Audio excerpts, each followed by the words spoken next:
Now, what am I talking about here? This is obviously a picture of a crowd. You probably recognise it as an A&E department in some hospital somewhere in the UK. Now, a few weeks ago, I had to go to A&E one night. Long story, and I'll tell you about it another time. Perfectly fine. But it was quite interesting because you rock up at this place and it's like danger. It's people and there's screaming and shouting and there's lots of stress and all sorts of things going on in there. And the whole point behind A&E is if you have an illness or some kind of condition that's pretty dangerous, they take you there, and then the GPs or the people on action that day will have a quick look at you. And if you are okay, they'll pass you back to the waiting room. If you're not okay, they'll send you off to various specialists. And that's the point about GPs, or general practitioners. Here's another picture of the A&E for you. General practitioners, if you go to the doctors, she will look at you very quickly. She's very good with her style and manner. She can very quickly find out what's wrong. But then what she does, of course, is she doesn't always fix you. She might write a prescription out, but she'll pass you on to a specialist somewhere. Somebody maybe in the hospital, a cardiologist, or whatever, a nurse. Because the GP, she doesn't do it all. She knows it all because she's really clever, but she doesn't do it all. She hasn't got time. It's not her prime role. Now that's the metaphor, if you like. That's the kind of connection, the parallel I want you to think about as a mortgage advisor, because you're a really good mortgage advisor, mortgage broker, and you know a lot of things, and you know how to advise and promote protection to your clients, but it may be that you just don't have the time. So you have somebody that you can refer to. Now, if that's the case, I've got 10 top tips for you to just remind you of what you need to do if you're going to make those referrals. So here goes number one for you. Number one is building trust. Building trust, of course, is key to anything in life, particularly if you're going to refer somebody over to, or one of your clients over to a protection specialist. So we need to build trust with the protection specialist, the person you are presenting to or referring to. You need to build that trust with them. Find out who they are, get to know them. If it's a team, get to know the team. Now, I remember when I was in the referral business as a mortgage advisor, I would always be the donut king. I think it's pretty ubiquitous nowadays, aren't they? Dunkin' Donuts, And I used to take donuts to the team and give them to the team on a Monday morning, just to get to know them, build trust, build a connection. So that's a really important thing to do. First of all, get to know who you're referring to. Number two for you is all about SLAs, service level agreements, expectations. Number two is about clarifying the expectations that you and the protection specialist are going to agree to. Now, I have an accountant, like most people, and when I met my accountant for the first time, we agreed what we would both do.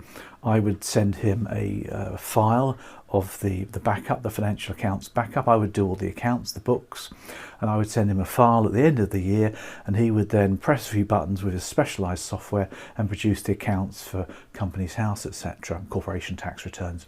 Now, I was going to do this by the end of November each year, and he would have it done by the beginning of December. That's expectations. That's all it is. It doesn't have to be fancy.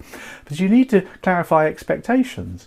In other words, how are they going to keep in touch with your client? What are they going to say to you about once they've spoken to the client? How quickly will they contact the client? That sort of thing. Agree expectations, I think, is a key one for you as well. All good, as they say. Number three then comes down to how you hand over the referral. Now, think about it logically. You've got a client who trusts and loves you, so you've got to have a seamless client handoff.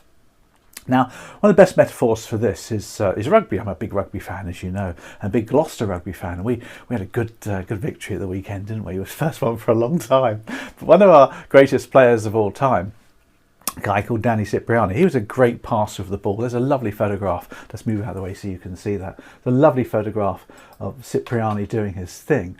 And as you can see, he is a great passer of the ball. And that's the point, because what we expect you to do is to be able to pass the client over to your protection specialist seamlessly. And one advisor I was working with, what she would do is she'd get to the situation where she was going to pass it over, and she'd actually go onto WhatsApp and get a little joint WhatsApp call going. Sometimes she would phone the protection specialist and introduce the client live to them, and sometimes she would do a video call and bring the protection specialist into the call just for a minute, just to say hi, and then that's the handover, you see.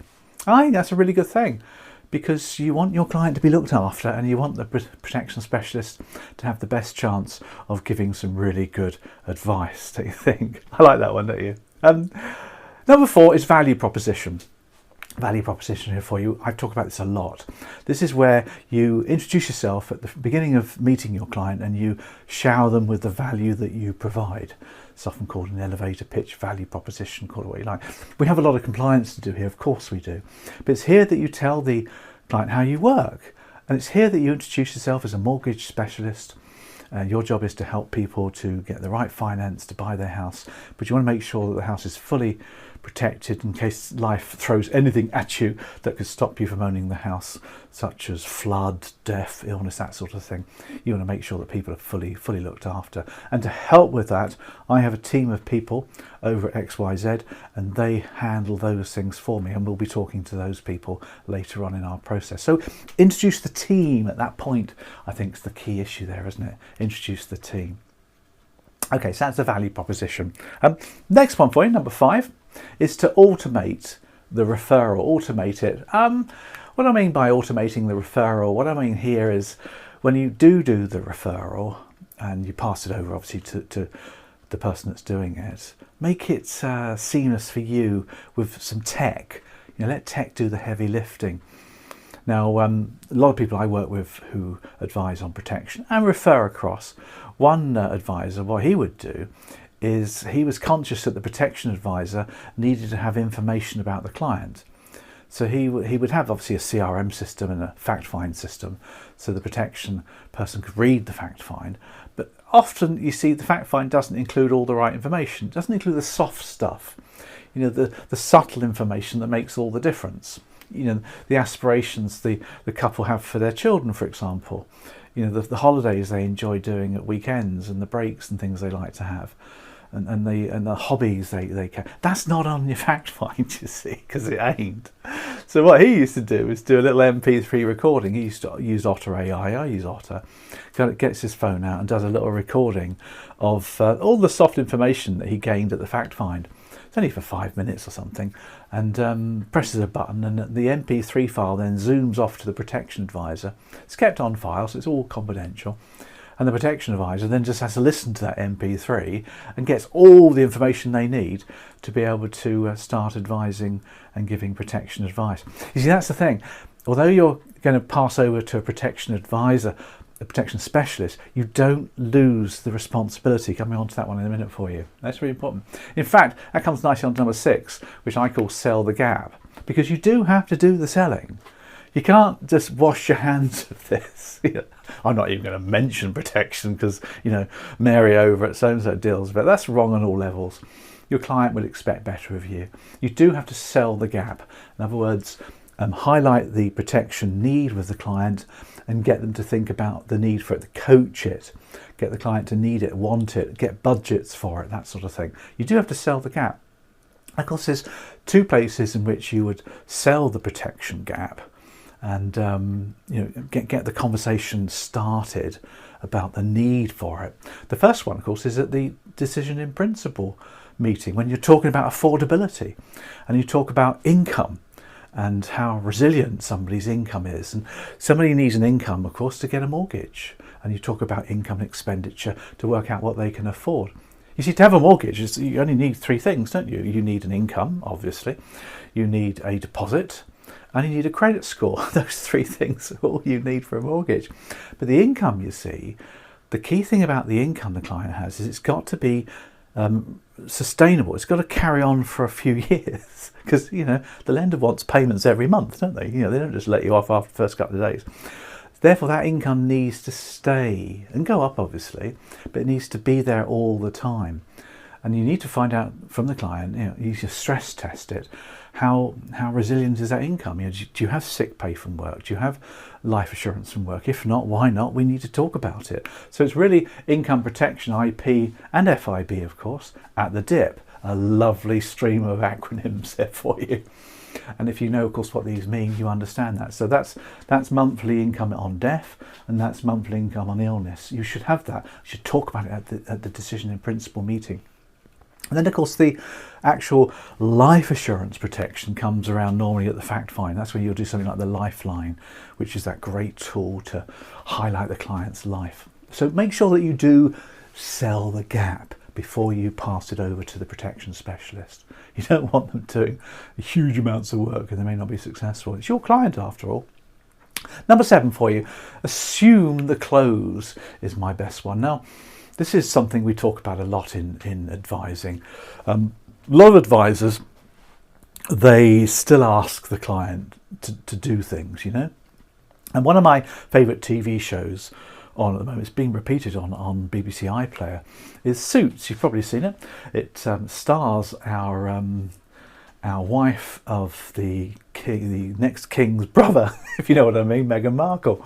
It stars her. But I'm not talking about Meghan Markle. I'm talking about this guy here, Harvey Specter, the most handsome, debonair, wealthy, suave, sophisticated, intelligent lawyers you've ever come across. And anyway, he uses this phrase in the show, and it goes like this. It goes, "This is what we're going to do next." He does that with clients, with staff members.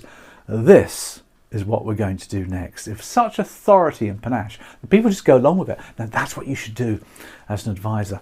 Mr. and Mrs. Client, this is what we're going to do next. I'm going to pass you over to Mary. She's a protection specialist over at XYZ.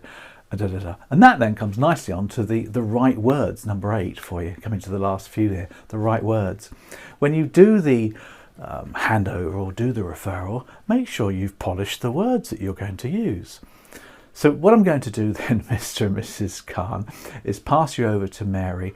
She's our protection specialist over at XYZ. She's going to pick up the phone, give you a call, and she's going to take care of you with all the protection within the budget that we spoke about.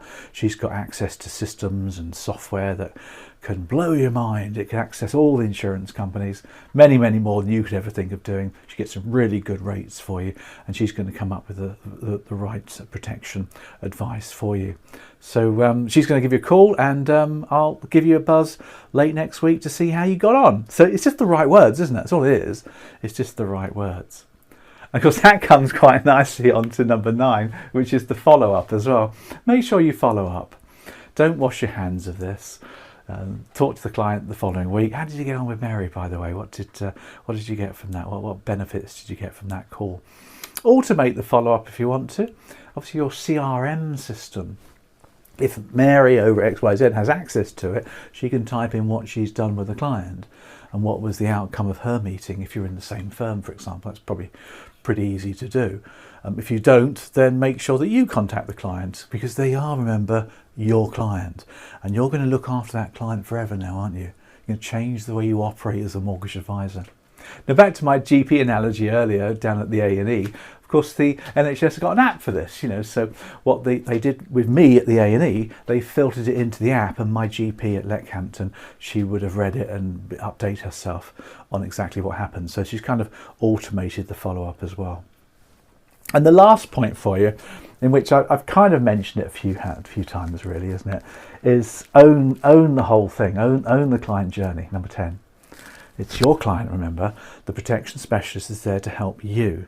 She or he is there to organise the policies and do the trust forms and all the things that you don't really have time for, or you don't want to keep up to speed with all the different products that are available.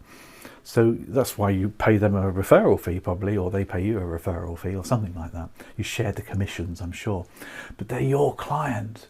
You deal with them. Don't wash your hands of this. If you're going to refer on, don't just do it as a compliance complaint saving gesture. You know, you're doing it because your client needs protection and you're just working as a team. You're collaborating.